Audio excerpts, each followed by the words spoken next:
Oke, baik. Sekarang kita akan melanjutkan pembahasan mengenai persamaan gerak dengan dideskripsikannya gaya-gaya yang bekerja pada permukaan elemen material dalam bentuk stres. Kita dapat menuliskan hukum 2 Newton ke dalam bentuk body force dan juga stres. Ini merupakan langkah pertama untuk mendeskripsikan penjalanan gelombang seismik. Kita tinjau lagi sebuah gaya yang bekerja pada balok material ini dengan densitasnya misalkan adalah rho, dan dia memiliki volume delta X dikali delta Y dikali delta Z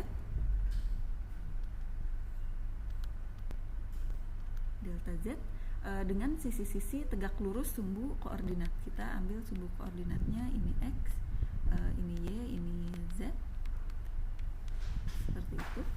Nah, kita ingat kembali bahwa gaya permukaan adalah gaya-gaya yang bekerja pada permukaan kubus. Itu mencakup semua komponen stres yang bekerja pada permukaan kubus ini. Nah, gaya-gaya yang bekerja pada kubus yang pertama adalah gaya permukaan. Gaya permukaan yang ke arah sumbu X.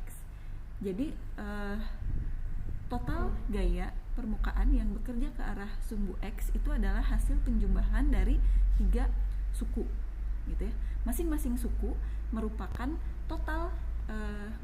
gaya total dari perbedaan traksi dari permukaan yang berlawanan, gitu. Jadi ini merupakan gaya total ya. Yang ini gaya total, yang ini gaya total, yang ini juga gaya total, gitu.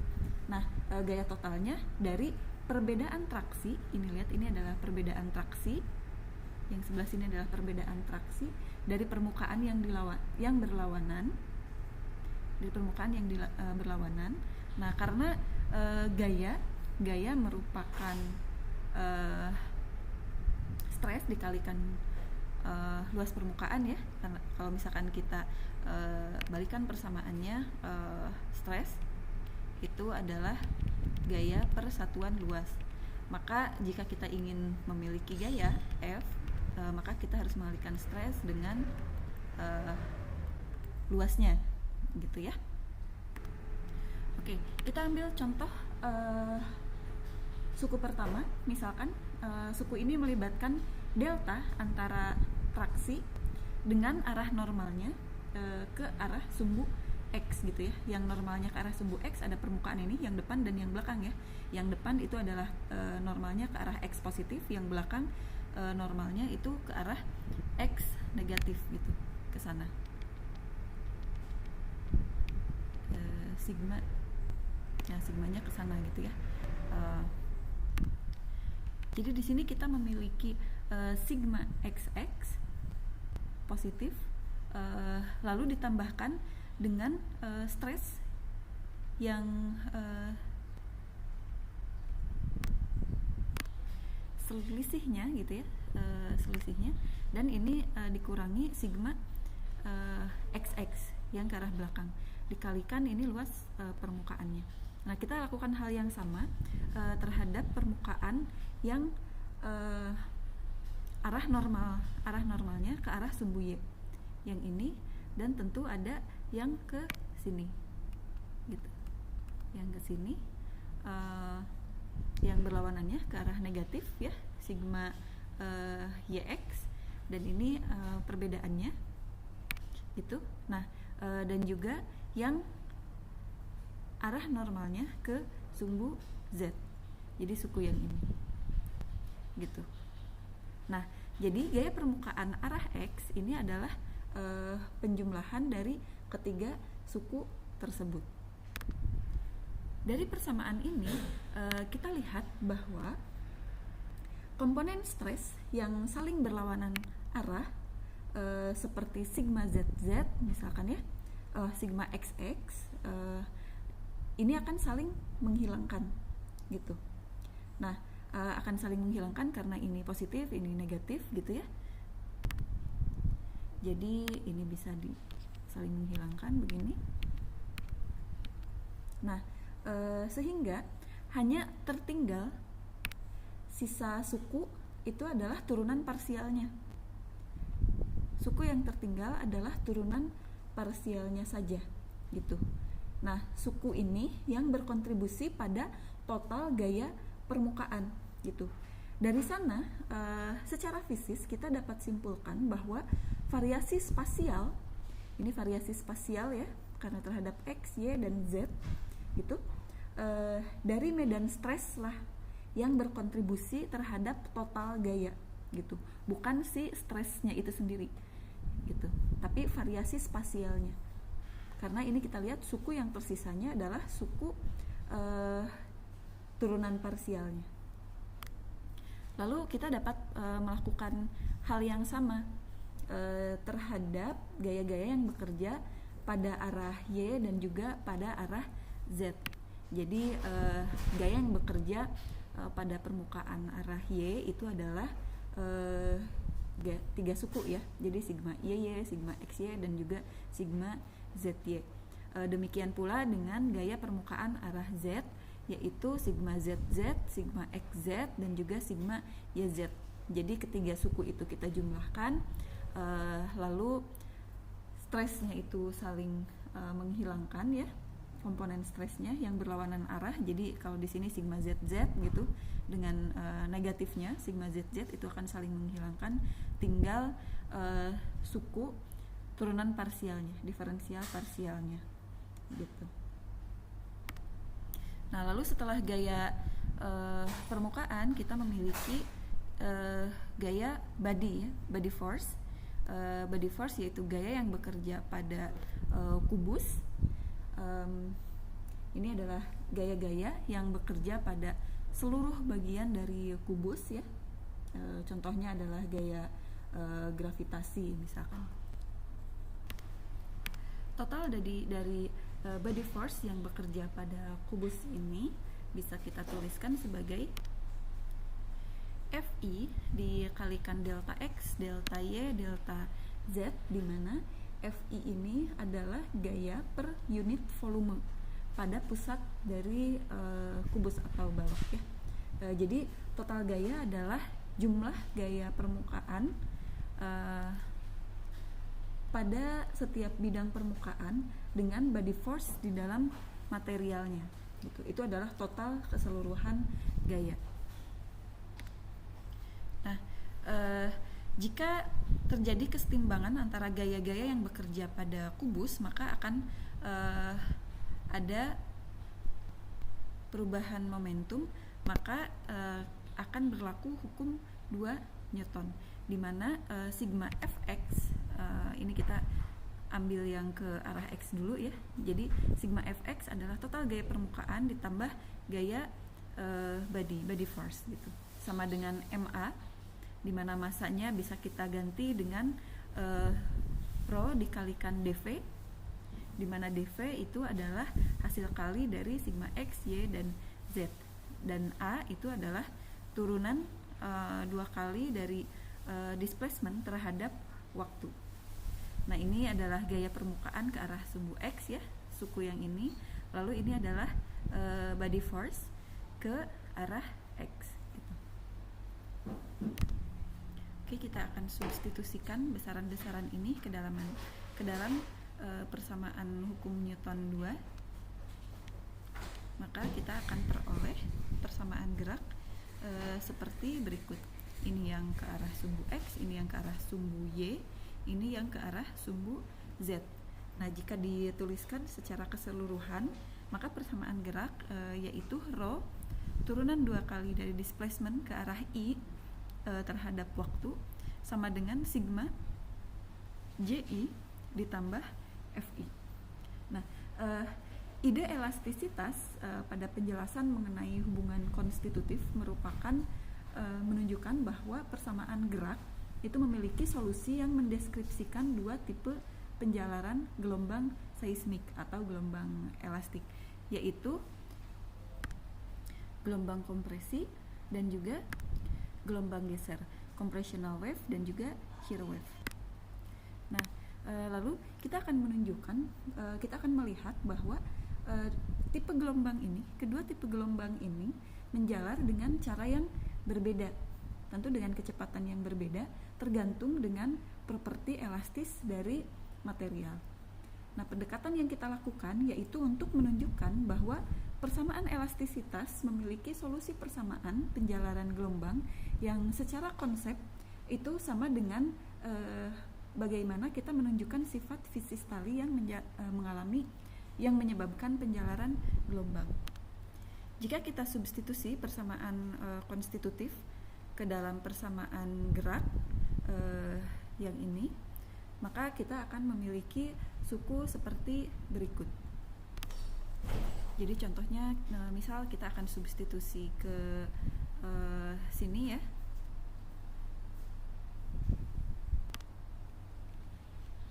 Yang ini kita hapus dulu sebentar. Oke, lalu kita tuliskan persamaan konstitutifnya. Sigma IJ sama dengan lambda dikali delta Kronecker IJ dikali E KK ditambah 2 mu E IJ. Delta Kronecker ini nilainya 1 jika I sama dengan J dan nilainya 0 jika I tidak sama dengan J. Nah, kita coba cari sigma XX nya. Kita lihat ini XX ya. Maka delta Kroneckernya karena I nya sama dengan J, maka ini adalah 1. Maka di sini kita memperoleh lambda dikali E K K. Terus ditambahkan 2 mu E XX ya. Seperti ini. Lalu kita akan mencari sigma YX. Lihat, karena Y tidak sama dengan X, maka komponen ini sama dengan 0 gitu. Delta Kroneckernya 0, maka ini sama dengan 0. Sehingga tersisa 2 mu dikali E Y X gitu. Dan sigma ZX itu sama ya. Jadi dia sisanya 2 mu E Z X. Oke, seperti itu ya. Jadi ketiga sigma ini, sigma XX, sigma YX, sigma ZX kita substitusikan ke persamaan ini. Substitusi ke sini, maka kita memiliki bentuk seperti ini untuk sumbu X gitu.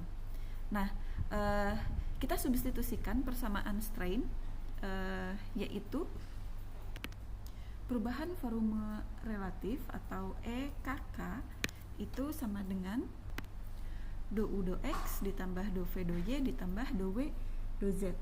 Itu sama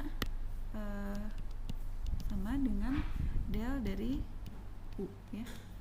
Gitu. Nah, kita substitusikan ke sini. Lalu EXX-nya juga kita substitusikan, di mana EXX itu sama dengan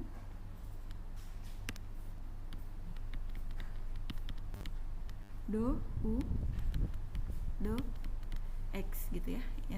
Ketika kita membahas tentang strain, oke. Ini substitusi ke sini, lalu kita memiliki EYX. EYX ini adalah setengah kali do U do Y ditambah do V do X, dan kita memiliki EZX itu adalah setengah do W do X ditambah do U do Z. Substitusikan ke sini ya. Ini ke sini. Jadi yang ini ke sini. Oke. Yang ini ke sini dan yang ini ke sini. Gitu. Oh, sorry. Nah, kayak gini substitusinya. Sehingga kita memperoleh bentuk yang seperti ini. Oke. Nah, persamaan yang ini jika kita susun ulang, jadi ini kita kali-kalikan gitu ya, lambda dengan do X ke sini dibuka, diuraikan per suku gitu. Lalu kita kita susun ulang dan kita substitusikan EKK itu apa, maka kita akan memiliki bentuk seperti ini gitu. Kita kita akan memiliki bentuk seperti ini. Untuk X misalkan ya, kita akan coba uraikan bentuk yang ini. Jadi suku yang pertama, yang ini dulu misalkan ya, yang ini dulu, kalau kalian kalikan, kalian akan mendapatkan bentuk seperti ini. Nah, seperti ini. Lalu kita akan tambahkan ini ya, 2 mu do u do x. Jadi di sini ditambah 2 mu do u do x. Nah, kita lihat 2 mu do u do x ini akan saya uraikan menjadi bentuk seperti ini. Boleh kan? Jadi mu do u do x ditambah mu do u do x sama dengan 2 mu do u do x gitu. Nah, tapi manipulasi ini akan berguna. Terus ya, kita lanjutkan suku yang ini akan kita uraikan.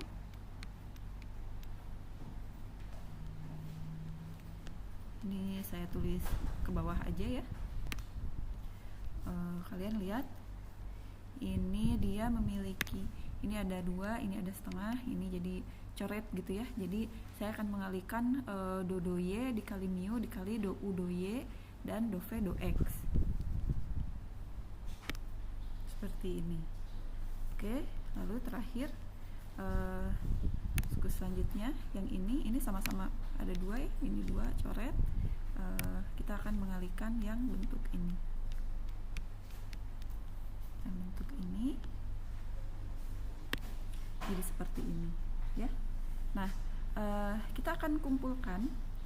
Jadi lihat bahwa suku yang ini saya tulis ulang ya, jadi seperti ini.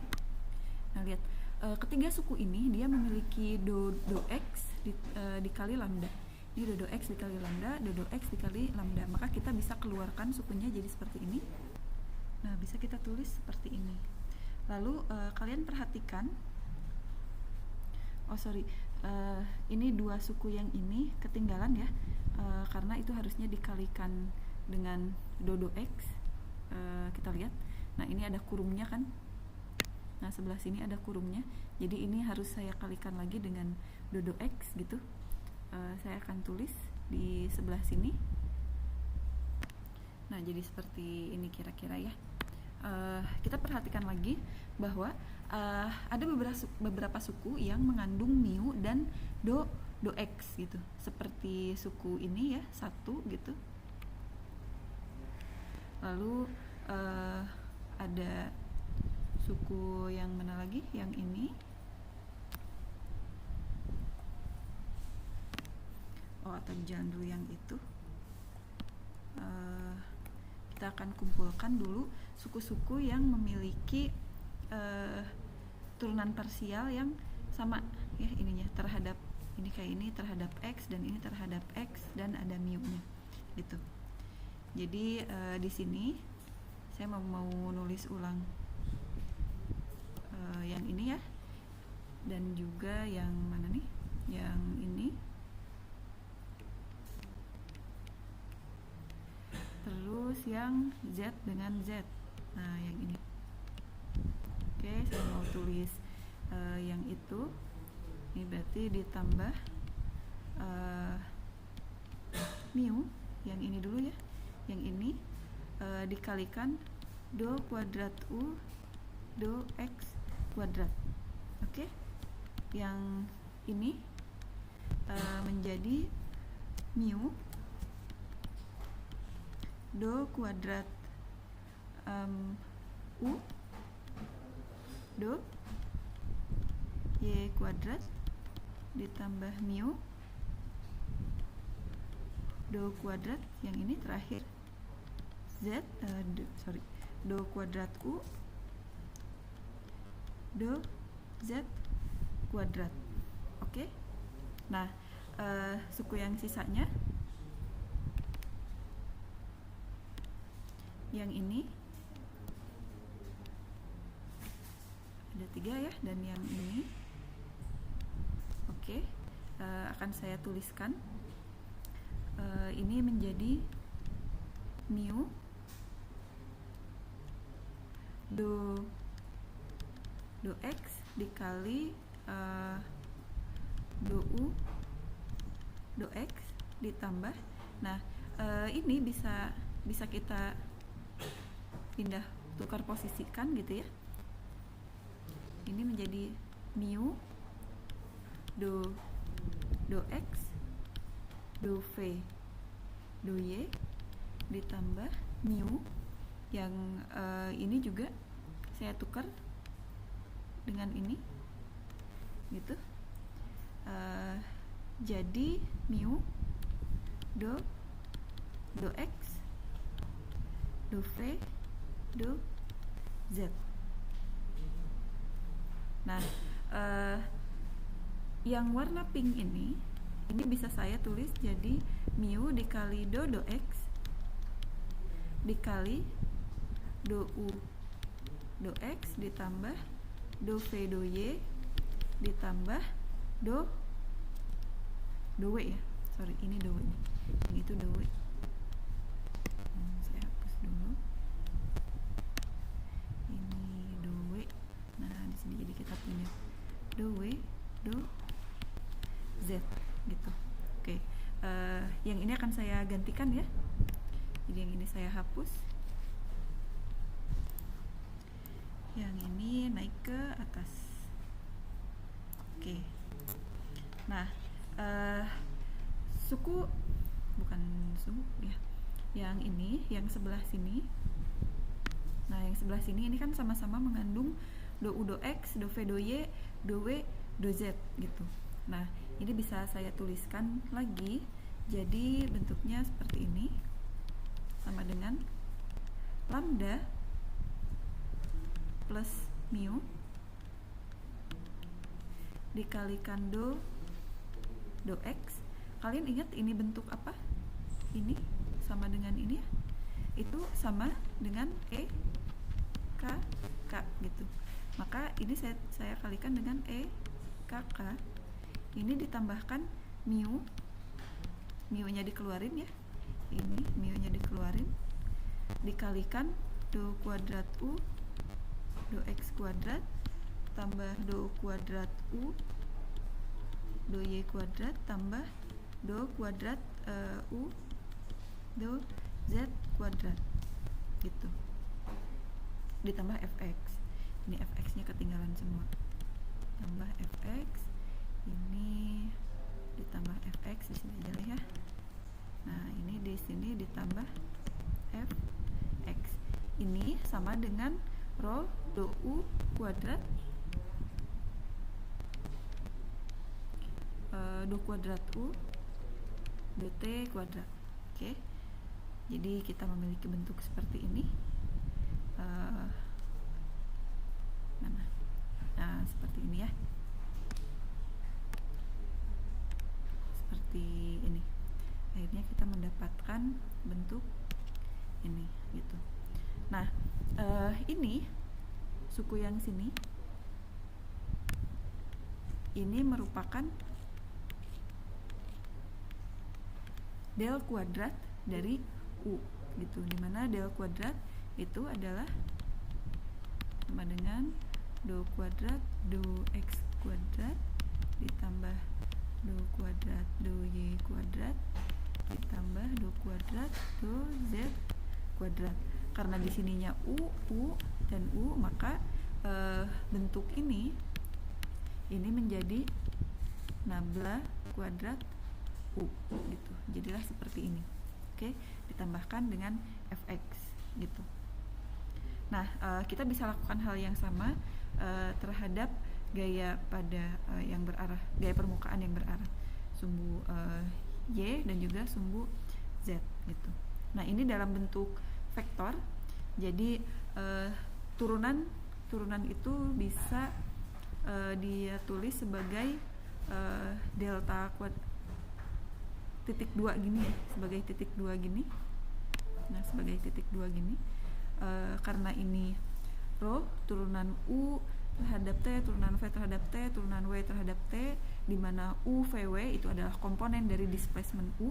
Jadi kalau kalian ingat di pembahasan sebelumnya, kita punya displacement. Displacement itu adalah apa? Ukuran mutlak perubahan posisi suatu titik ya. U ke arah sumbu X gitu misalkan, itu adalah U V W gitu ya. Displacement ke arah X, displacement ke arah Y, displacement ke arah Z gitu. Nah, ini kan turunan terhadap U V W, maka dalam bentuk vektor bisa kita tuliskan sebagai U, vektor U. Vektor U yang ini. Nah, kenapa vektor U yang itunya ada dot 2 kali, double dot, itu artinya turunan 2 kali gitu. Jadi ini adalah rho U double dot sama dengan lambda ditambah mu. Lambda ditambah mu. Nah, EKK mana ya?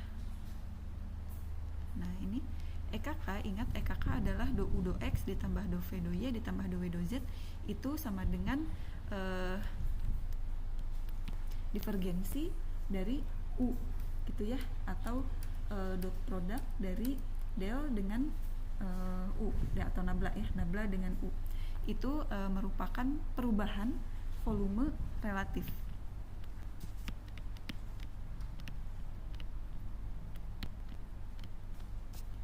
Volume relatif. Ketika kita membahas strain ya, itu adalah perubahan volume relatif. Maka EKK-nya ini saya ganti dengan del dot U. Ini turunannya kita tuliskan sebagai gradien juga, sebagai del ditambah mu gradien kuadrat dari U gitu, ditambah F gitu ya. Kita punya identitas dari ini adalah identitas kaidah operasi ya, ketika kita mengoperasikan gradien. Di geomat kalian belajar bahwa gradien kuadrat dari vektor U itu adalah seperti ini bentuknya. Kita substitusikan ke sini, maka kita akan memperoleh bentuk rho U double dot sama dengan lambda ditambah kenapa ini ada 2 mu. Kita substitusikan dulu, coba. Nah, kita substitusikan seperti ini, dan ini kan bisa kita tulis jadi gini ya. Ini untuk suku yang ini, sedangkan yang ini adalah ini gitu. Oke, nah kita lihat ini bentuknya sama ya, mu dikali gradien divergensi U. Ini juga mu dikali gradien divergensi U gitu. Maka yang sini sama yang sini kita tulis 2. Jadi kita akan menambahkan komponen yang ini ya, ditambah ini, ditambah ini, ditambah dikurangi ini gitu, ditambah F, maka kita punya lambda dikali gradien dari divergensi U ditambah karena ini kita punya 2 ya, nah, kita tulis aja 2 mu gradien dari divergensi U dikurangi curl dari curl U ditambah F gitu. Nah, ini kan sama-sama mengandung suku gradien dari divergensi U, ini gradien dari divergensi U, maka ini bisa kita keluarkan lambda ditambah 2 mu lambda ditambah 2 mu dikali gradien dari divergensi U itu dikurangi ini mu nya kelewat ya, ini harusnya ada mu juga, dikurangi mu gradien curl dari curl U ditambah F nya di sini aja. Nah, jadi kita punya bentuk ini, ya, gitu. Nah, jika gaya badinya tidak ada, maka ini jadi 0. Lalu kalau kita aplikasikan divergensi, nah gaya bodinya tidak ada, maka kita tinggal memiliki persamaan rho u double dot sama dengan lambda ditambah 2 mu gradien dari divergensi u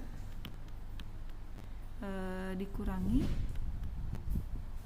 mu dikali curl dari curl u. Nah, sisanya ini ya, gitu. Sisanya adalah suku yang sini. Nah, kalau suku kita terapkan gradien dari suku tersebut, gitu ya, kita terapkan gradien dari suku tersebut, ini akan saya tulis lagi menjadi turunan ya. Jadi ini rho do kuadrat u do t kuadrat. Nah, ini akan saya gradienkan kedua suku ya, gitu. Rho-nya pindah ruas ke bawah, pindah ruas dari mana nih, dari kiri ke kanan gitu ya. Jadi kayak gini. Sebentar, saya tulis ulang biar rapi. Nah, ini rho-nya dipindahin ke sini ya. Jadi dibagi rho, ini dibagi rho, rho-nya di sini hilang. Rho-nya di sini hilang. Maka u double dot ini kan jadi tinggal do kuadrat u do t kuadrat gitu ya, do kuadrat u do t kuadrat. Nah, ini kalau suku ini saya divergensikan,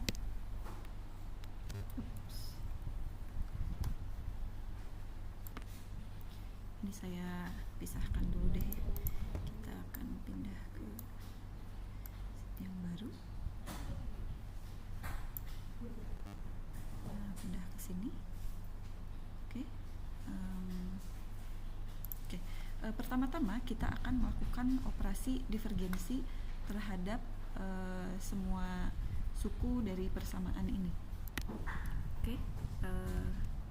Yang pertama, jadi kita punya do kuadrat divergensi dari vektor u dibagi do t kuadrat. Oke, ini dari suku yang ini, yang sini. Nah, suku selanjutnya yang ini akan kita tulis lagi ya, karena ini konstanta. Perhatikan, ini adalah divergensi dari suatu vektor. Divergensi dari suatu vektor akan menghasilkan skalar ya, akan menghasilkan skalar. Operasi gradien dari skalar. Jadi kalau kita mendivergensikan gradien dari skalar, kita akan memperoleh bentuknya akan seperti ini, kuadrat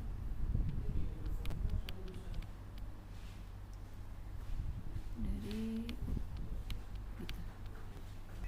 Oke, lalu suku yang sebelah sini ini adalah curl dari vektor ya. Curl dari vektor itu akan menghasilkan vektor.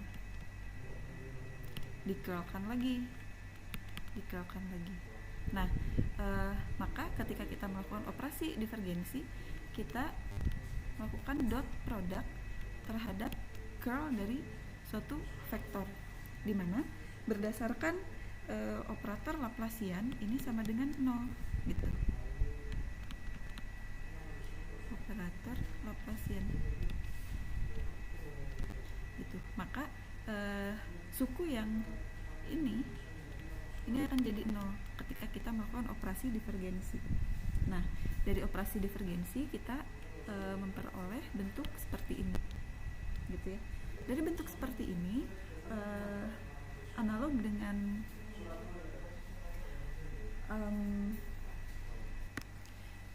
persamaan gelombang umum yang kita turunkan dari persamaan tali ya. kita kan waktu itu punya persamaan seperti ini. Del kuadrat eta sama dengan 1/c kuadrat do kuadrat eta per do t kuadrat, kayak gitu kan ya. Dulu kita punya bentuknya, dimana c ini adalah kecepatan gitu. Nah ini adalah do nabla kuadrat dari skalar ya, yang sebelah sini nabla kuadrat dari skalar kan ya. Nah ini juga hasil dot produk dari vektor ini akan menghasilkan skalar, mirip nih bentuknya. Nah ini kalau misalkan kita balik ke sini gitu ya, jadi kita memiliki kalau ini 1/c kuadrat, maka kecepatannya yang di sini, karena ini di do t ya, ini bisa saya tuliskan jadi gini sebenarnya. Jadi c kuadrat theta sama dengan do kuadrat theta do t kuadrat. Nah kayak gitu ya. Jadi ini sebagai analog dengan etanya ya, ini analog dengan etanya. Nah ini kalau saya pindahin tuh jadi kayak gini ya, sama dengan, nah ini adalah kecepatannya gitu. C kuadrat sama dengan lambda plus 2 mu dibagi rho, atau C itu sama dengan akar lambda ditambah 2 mu dibagi rho gitu. Ini adalah kecepatan gelombang P, gelombang P ya, P wave. Jadi ketika kita melakukan operasi gradien, kita mendapatkan kecepatan gelombang P. Lalu bagaimana jika persamaan ini saya lakukan operasi divergensi. Saya tulis dulu ya persamaannya, tulis ulang. Nah jika kita operasikan curl kepada persamaan ini, maka kita akan memperoleh suku yang pertama ini adalah 0 gitu. Dan hasil operasi curl terhadap ini dan dengan menggunakan bantuan operator Laplace, maka kita akan memperoleh bentuk ditambah mu dibagi rho gradien kuadrat dari curl U gitu. Nah sama halnya dengan divergensi, jadi kita memiliki bentuk seperti ini ya, curl U do t kuadrat sama dengan mu dibagi rho kuadrat curl U. Nah sekarang yang jadi kecepatannya adalah mu per rho gitu. C itu sama dengan akar mu dibagi rho. Nah ini adalah kecepatan gelombang S gitu ya. Jadi kalian lihat ketika kita mengoperasikan divergensi atau dot product terhadap persamaan gerak dari gelombang seismik ya, persamaan gerak dari gelombang seismik yang ini, yang jelimet ini, maka kita akan memperoleh kecepatan gelombang P kompresional. Dan ketika kita melakukan operasi curl terhadap persamaan gerak gelombang seismik, kita akan memperoleh kecepatan gelombang S. Oke, jadi perlu dicatat ya, ketika kita melakukan divergen, kita mendapatkan sebuah bentuk kecepatan seperti ini, namanya kecepatan gelombang P ya. Itu nanti akan berhubungan dengan arah gerak partikelnya. Ketika kita melakukan operasi curl, kita mendapatkan bentuk kecepatan seperti ini yang kita namakan kecepatan gelombang es. Di video selanjutnya kita akan melihat arah gerak partikel dari medium yang ketika si gelombang seismik ini menjalar. Terima kasih.